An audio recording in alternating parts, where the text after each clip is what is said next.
وعلى آل إبراهيم إنك حميد مجيد. اللهم بارك على محمد وعلى آل محمد كما باركت على إبراهيم وعلى آل إبراهيم إنك حميد مجيد. أعوذ بالله من الشيطان الرجيم. بسم الله الرحمن الرحيم. وأمر أهلك بالصلاة واصطبر عليها لا نسألك رزقا نحن نرزقك والعاقبة للتقوى. اور حکم کریں آپ اپنے گھر والوں کو نماز کا اور خود بھی پابند رہیں اس پر. نہیں سوال کرتے ہم آپ سے رزق کا، ہم ہی رزق دیتے ہیں آپ کو، اور اچھا انجام پرہیزگاری کا ہے.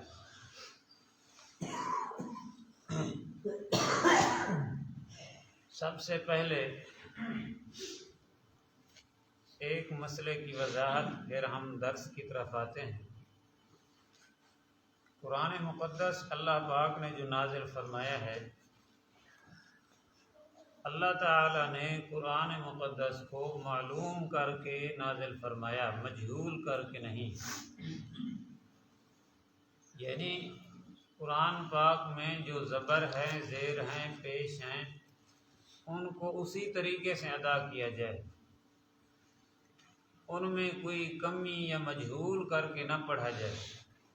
قرآن مجید میں ایک جگہ پر صرف ایک لفظ ہے، اس کو مجہول ذکر کیا گیا ہے، باقی سارا قرآن جو ہے معلوم ہے، مجہول نہیں ہے. مجہول پڑھنا ٹھیک نہیں ہے.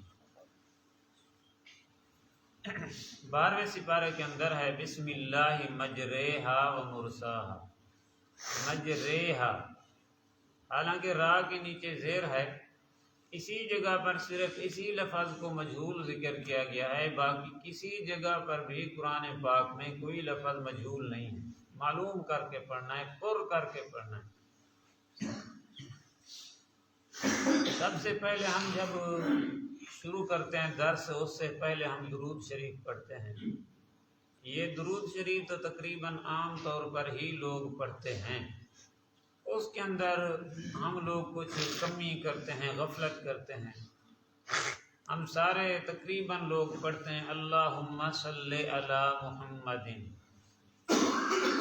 حالانکہ لام کے نیچے جو ہے یہ زیر ہے، اس کو پر کر کے صحیح طریقے سے پڑھنا ہے. وہ یوں ہے اللہم صلی علی، اللہم لام کے نیچے زیر ہے، لام زیر لی، لام زیر لے نہیں ہوتا، لام زیر لے نہیں پڑھنا ہے، اس کو لام زیر لی. اللہم صلی علی، لیکن عام طور پر جو پڑھا جاتا ہے وہ یہی پڑھا جاتا ہے اللہم صلی علی محمد. مولوی بھی ایسے پڑھ لیتے ہیں، عام لوگ بھی ایسے پڑھ لیتے ہیں، حالانکہ تجوید کے اعتبار سے قرآن کی جو تجوید ہے اس کے اعتبار سے یہ غلطی ہے. نبی کریم صلی اللہ علیہ وسلم نے جو حکم دیا ہے، اور خود قرآن پاک میں بھی وَرَتِّلِ الْقُرْآنَ تَرْتِيلًا، قرآن کو تجوید کے ساتھ، ترتیل کے ساتھ پڑھو. فرمایا التجوید حتم اللازم من لم یجود القرآن آثم. قرآن کو تجوید کے ساتھ پڑھنا لازمی ہے، جو تجوید کے بغیر پڑھتا ہے وہ گناہگار ہے، کیونکہ وہ زبر زیر کا صحیح خیال نہیں ہوتا. پھر اس لیے قرآن پاک میں بھی ایسے ہے، درود شریف بھی ایسے ہے اللہم صلی علی محمد وعلی آل محمد وعلی آل محمد کما صلیت علی ابراہیم وعلی آل ابراہیم انک حمید مجید. پچھلے سبق میں ہم نے پڑھا تھا اللہ رب العالمین نے 5 نمازوں کا ذکر فرمایا. فرمایا کہ سورج نکلنے سے پہلے اور سورج غروب ہونے سے پہلے، یعنی فجر اور عصر، وَمِنْ آنَاءِ اللَّيْلِ، اور رات کے کچھ حصوں میں، یعنی مغرب اور عشاء، اطراف النہار، رات کے کچھ دن کے کچھ حصوں میں، یعنی ظہر کی نماز۔ اللہ رب العالمین نے 5 نمازوں کا ذکر فرمایا اور ساتھ یہ فرمایا کہ آپ اللہ کی تسبیح بیان کریں، اللہ پاک جو اس پر آپ کو اجر عطا فرمائیں گے، لعلک ترضی، وہ اجر اور ثواب اتنا ہے کہ آپ راضی ہو جائیں گے۔ آپ لوگوں کے مال اور دنیا کی طرف، پیسے کی طرف توجہ نہ فرمائیں۔ دنیا اور مال جو ہے اللہ پاک آزمائش میں ڈالنے کے لیے، آزمانے کے لیے بندوں کو دیتے ہیں۔ یہ مال کا مل جانا یہ اللہ کے راضی ہونے کی نشانی اور دلیل نہیں ہے۔ عام طور پر سننے میں آتا ہے، لوگ یہی کہتے ہیں یار فلانا بڑا غریب تھا، اس کا اللہ نے ہاتھ پکڑ لیا ہے، اب بڑی دولت ہے اس کے پاس۔ اللہ ہاتھ جس کا پکڑتے ہیں اس کو دین کی سمجھ دیتے ہیں، اس کو مال نہیں دیتے۔ دنیا اللہ سب کو دیتے ہیں لیکن دین صرف اسی کو دیتے ہیں جس کو پسند کرتے ہیں۔ دنیا تو اللہ کافروں کو بھی دیتے ہیں۔ حالانکہ آپ دیکھیں دنیا میں جو بڑے بڑے کافر ہیں شاید ان کے پاس مال بھی زیادہ ہے، لیکن اللہ پاک ان سے راضی نہیں ہے۔ اللہ کے راضی ہونے کی نشانی دین ہے۔ من یرید اللہ بہ خیرا یفقہہ فی الدین، اللہ پاک جس کے ساتھ بھلائی کا ارادہ فرماتے ہیں اس کو دین کی سمجھ دیتے ہیں، اس کو مال نہیں دیتے۔ اور اللہ پاک جب ناراض ہوتے ہیں تو پیسہ نہیں چھینتے اللہ پاک۔ اللہ پاک جب ناراض ہوتے ہیں رزق نہیں ختم کرتے، رزق بند نہیں کرتے۔ فرمایا اللہ اپنے تسبیح، اپنے ذکر، اپنی یاد اور اپنے سجدے کی توفیق چھین لیتے ہیں۔ اس آدمی کو سجدے کی توفیق نہیں ہوتی، اللہ کی یاد کی توفیق نہیں ہوتی، یہی سزا دیتے ہیں اللہ پاک۔ آج کل لوگ کہتے ہیں نا یار بس میں آج نماز نہیں پڑھی۔ او بھائی تو کون ہے نماز نہ پڑھنے والا؟ یہ سوچ کہ تجھ سے کون سا گناہ ہو گیا ہے کہ رب نے تجھے اپنے در پر نہیں آنے دیا۔ آج ہم بھی اپنے در پر اسی کو آنے دیتے ہیں جس سے ہم راضی ہوں۔ اللہ بھی اپنے دروازے پر اسی کو لے آتے ہیں۔ حدیث پاک میں آتا ہے جس کو 70 دفعہ پہلے اپنی رحمت کی نگاہ سے دیکھتے ہیں پھر اس کو اپنے گھر میں آنے کی توفیق دیتے ہیں۔ آپ ایسے نہیں آ گئے، اللہ لے آیا ہے تمہیں۔ بہرحال بزرگوں، نماز اللہ کا اہم فریضہ ہے، اور نبی کریم صلی اللہ علیہ وسلم نے فرمایا نماز دین کا ستون ہے۔ جیسے کمرہ یا کوئی چھپرا ہو ستون کے بغیر نہیں کھڑا ہوتا، اگر ستون ختم ہو جائے ساری چھت گر پڑتی ہے، اسی طرح اللہ کے رسول صلی اللہ علیہ وسلم نے مثال دے کر سمجھایا کہ نماز بھی دین کا ستون ہے۔ اگر نماز چھوڑ دی سمجھو سارا دین گرا دیا ہے تم نے۔ بلکہ خود اللہ کے رسول صلی اللہ علیہ وسلم نے حدیث بیان فرمائی ہے، فرمایا الصلاۃ عماد الدین من اقامها فقد اقام الدین ومن ترکها فقد هدم الدین۔ نماز دین کا ستون ہے، جس نے اس کو قائم کیا سمجھو سارا دین قائم کیا، جس نے اس کو چھوڑ دیا سمجھو سارا دین چھوڑ دیا۔ آپ روزے رکھتے ہیں، آپ حج کرتے ہیں، قربانیاں کرتے ہیں، صدقے خیرات کرتے ہیں، قرآن پاک کی تلاوت کرتے ہیں، غریبوں کے ساتھ ہمدردیاں کرتے ہیں، مسجدیں بنواتے ہیں، لیکن نماز نہیں پڑھتے سمجھو سارا کچھ بیکار ہے، آپ کا سارا کچھ بے جان ہے۔ نماز تو دین کا ستون ہے۔ ایک جگہ پر اللہ کے رسول صلی اللہ علیہ وسلم نے یوں بھی فرمایا کہ نماز دین کے اندر ایسے ہے جیسے آدمی کے بدن کے اوپر سر ہے۔ آدمی کے ہاتھ ٹھیک ٹھاک ہوں، پاؤں ٹھیک ٹھاک ہوں، گردے، دل، دماغ سب کچھ ٹھیک ٹھاک ہو، اگر سر ختم ہو جائے سارا کچھ بیکار ہے۔ پھر ہاتھ نہیں کام کرتے، پھر پاؤں نہیں کام کرتے، گردے، دل، جگر کوئی چیز کام نہیں کرتی کہ سر ختم ہو گیا ہے۔ اسی طرح ہم نے باقی چیزوں کو تو پکڑا ہوا ہے لیکن جو دین کا سر ہے وہ نماز ہے، اس کو ہم نے چھوڑ دیا۔ اب جب سر ختم ہو گیا تو صدقے میں بھی طاقت نہیں ہے، نماز نہ باقی روزے، حج، ساری چیزیں ہماری ایسی بے جان ہیں۔ لہذا نماز بڑی اہم ضروری چیز ہے۔ آپ صلی اللہ علیہ وسلم آخری وقت میں بھی جب آپ بیماری کی شدت تھی اور کمزوری تھی، نکاہت تھی، آپ صلی اللہ علیہ وسلم چل نہیں سکتے تھے۔ بخاری شریف کی حدیث میں ہے آپ صلی اللہ علیہ وسلم نے 2 صحابہ کو بلایا اور دونوں کے کندھوں کے اوپر ایسے ہاتھ رکھے اور فرمایا مجھے مسجد لے چلو، یا خط قدم رسول اللہ صلی اللہ علیہ وسلم۔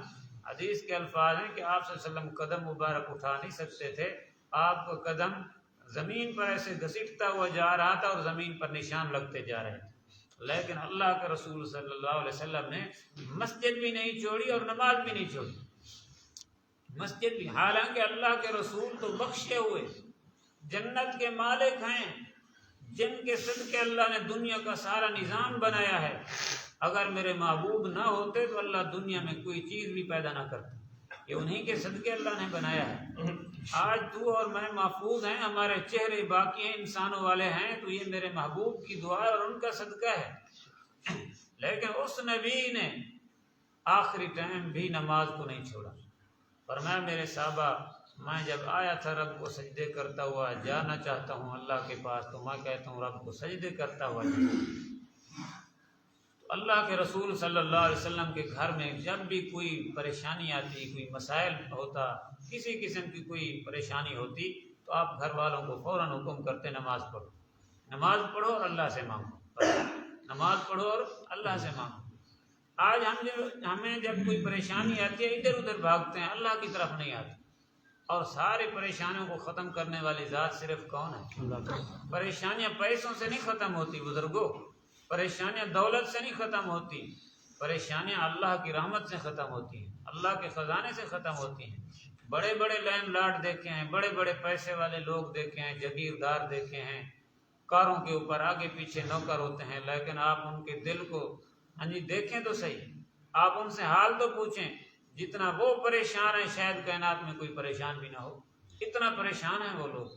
مال تو ہے لیکن پریشان ہے، سکون نہیں ہے ان کو، سکون اللہ کی رحمت سے نصیب ہوتا ہے، اللہ کی یاد سے نصیب ہوتا ہے۔ اللہ نے ہمارے اوپر بے شمار انعامات اور نعمتیں احسانات فرمائے ہیں، اور ان کا شکرانہ یہی ہے کہ 5 وقت رب کے در پر آ جائے اور اللہ کو سجدہ کرے اور اللہ کو راضی کرے۔ اللہ پاک یہ نہیں فرماتے تم سارا دن مسجد میں پڑے رہو، 5 ٹائم جب اللہ کا بلاوا آئے اپنا کام چھوڑ کے، کون سا ٹائم لگتا ہے نماز کے اوپر؟ کون سا آپ کے 24 گھنٹوں میں سے اگر 1 گھنٹہ بھی اللہ کے لیے نکال لیا جائے تو کون سا مشکل ہے؟ 1 گھنٹہ بھی 5 نمازوں پر نہیں لگتا، چلو اگر 1 گھنٹہ بھی لگ جائے تو کون سا مشکل کام ہے؟ 1 گھنٹہ اپنی آخرت کے لیے جو ہمیشہ کی زندگی ہے، اپنے رب کو راضی کرنے کے لیے جس نے پیدا کیا، روزی دیتا ہے، حفاظت بھی کرتا ہے، اس کی فرما برداری کے لیے۔ اللہ تعالیٰ نے نبی کریم صلی اللہ علیہ وسلم کو بھی حکم دیا کہ آپ اپنے گھر والوں کو نماز کا حکم کریں۔ یہ ہر آدمی کی ذمہ داری ہے اور اس کے اوپر لازم ہے کہ اپنے گھر والوں کو نماز کا حکم کریں، اپنے بچوں کو، اپنے عورتوں کو، اپنے بیٹوں کو، سب کو نماز سکھلائے۔ اور نماز کا حکم نبی کریم صلی اللہ علیہ وسلم نے فرمایا بچہ جب 7 سال کا ہو جائے اس کو نماز کا کہو، نماز کا کہو، زبردستی نہیں کرنی، 7 سال کا جب ہو۔ اس سے چھوٹے بچوں کو مسجد میں لانا ہوئی ویسے بھی منع شریعت نے کیا ہے، کیونکہ وہ بے سمجھ ہوتے ہیں۔ 7 سال کا بچہ ہو جائے اس کو نماز کا کہو، اور نماز کا کہنے کا مطلب یہ بھی ہے کہ اس کو نماز سکھلاؤ۔ نماز پڑھے گا تب ہی نا جب اس کو آئے گی، جب آئے گی بھی نہیں اس کو تو کیسے نماز پڑھے گا؟ فرمایا اس کو نماز سکھلاؤ۔ جب 10 سال کا ہو جائے نماز اس کو یاد ہوگی، اب اس کو نماز پڑھنے کی ترغیب بھی دو اور حکم دو، اور نہ پڑھے تو سختی کرو اس پر۔ اور آپ صلی اللہ علیہ وسلم نے فرمایا 7 سال کا ہو جائے تو ان کے بسترے بھی الگ کر دو، بچہ اور بچی اکٹھے نہ سوئیں، ان کے بسترے الگ کرو گے۔ اللہ کے رسول نے یہ بھی سکھلایا۔ آج 5-5 6-6 کلاس میں پڑھتے ہیں بچے اسکولوں میں، اور ان سے پوچھا جائے نماز تو کہتے ہیں ہمیں نماز نہیں آتی۔ 5-5 کلاسیں اسکول کی پڑھ لی ہیں، انگلش پڑھ لی 5 کلاسیں، لیکن نماز نہیں سیکھ رہی۔ یہ تو ماں باپ کی ذمہ داری ہے۔ ہم کہتے ہیں شاید یہ مولوی صاحب کی اور ٹیچر کی، استاد کی ذمہ داری ہے، نہیں، یہ ماں باپ کی ذمہ داری ہے۔ اولاد تمہاری ہے، یہ تمہاری ذمہ داری ہے ہر آدمی کی۔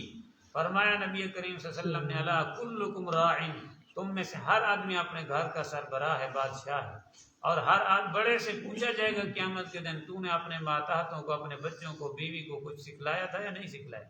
ہر آدمی سے سوال ہو۔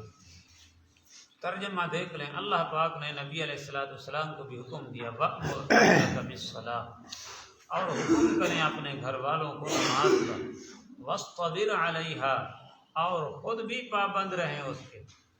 یعنی دو چیزیں اللہ نے ذکر فرمائی کہ گھر والوں کو بھی نماز کا حکم دیں اور خود بھی نماز کے پابند رہیں۔ یہ دیکھنے میں تو دو حکم معلوم ہوتے ہیں، لیکن حقیقت میں اگر دیکھا جائے تو ایک ہی بات ہے کہ آدمی خود پابند اس وقت رہ سکتا ہے جب گھر والے بھی نمازی ہوں۔ آدمی خود بھی نماز کا پابند اس وقت رہ سکتا ہے جب گھر والے بھی نمازی ہوں، گھر کا ماحول نیک ہو۔ گھر کا ماحول اگر نیک نہیں ہے، نمازی نہیں ہے، تو پھر خود بھی آدمی پابند نہیں رہ سکتا ہے، پھر وہ بھی سستی کر لیتا ہے۔ پھر تو حقیقت میں خود کو پابند کرنا ہے۔ فرمایا لا نسألک رزقا، میں تم سے ہم تم سے سوال رزق کا نہیں کرتے، رزق نہیں مانگتے کہ تم ہمیں رزق کھلاؤ، نحن نرزقک، ہم ہی تم کو رزق کھلاتے ہیں، تمہیں رزق ہم دیتے ہیں۔ والعاقبۃ للتقوی، اور اچھا انجام جو ہے وہ تقوی کا ہے، جو اللہ سے ڈرتے ہیں، گناہوں سے بچتے ہیں، اللہ کا خوف رکھتے ہیں، سب سے اچھا انجام ان لوگوں کا ہے۔ اللہ پاک ہم سب کو تقوی والی زندگی نصیب کرے۔